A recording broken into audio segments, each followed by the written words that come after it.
Good afternoon, Robert Scribbler. It is August 28th, 2018. Thank you for joining me for another climate change and clean energy video blog. Now for this segment, I am going to provide you with some updates on various clean energy innovations, clean energy as a primary response to human-caused climate change, and that's one of the main reasons why I like to keep track of it from a climate change risk perspective, because it's a primary driver for climate change risk mitigation. So let's get to it. Now the first topic of note is the fact that Tesla expects its Gigafactory, its battery Gigafactory, to be powered by 100% Tesla solar by the end of 2019 or the end of next year.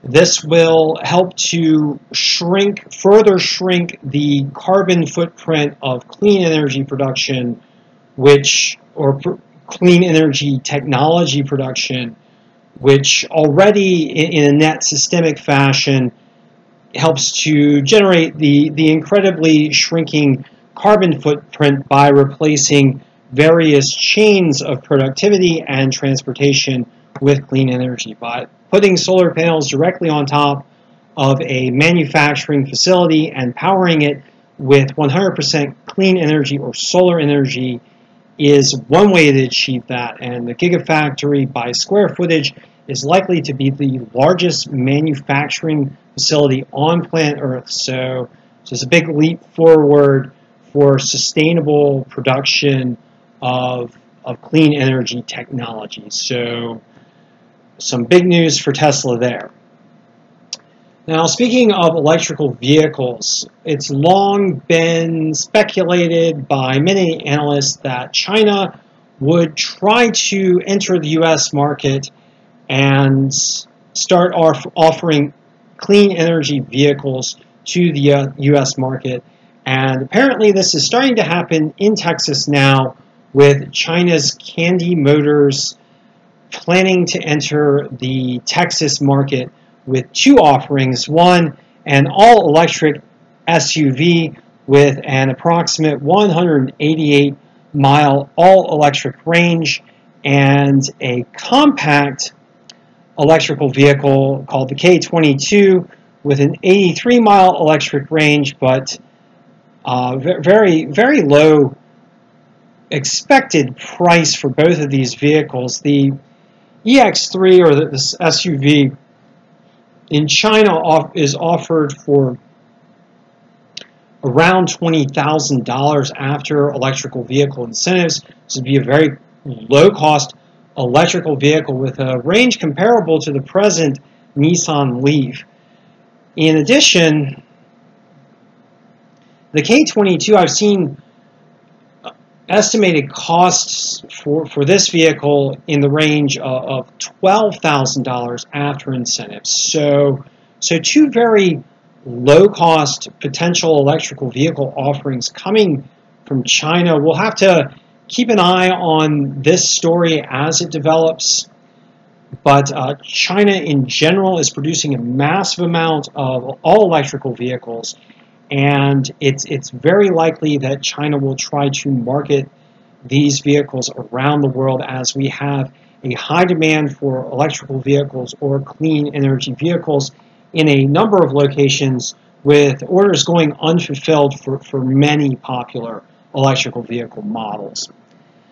So moving on, I'd like to talk about sustainable air transport, in particular Norway, which is aiming to begin all-electric short-range flights by partnering with a new electrical aircraft company called Zunum Aero, which is planning to produce all-electric short-range aircraft for short flights, particularly designed for the Norway market at first, but likely to start marketing such aircraft around the world if these aircraft are successful.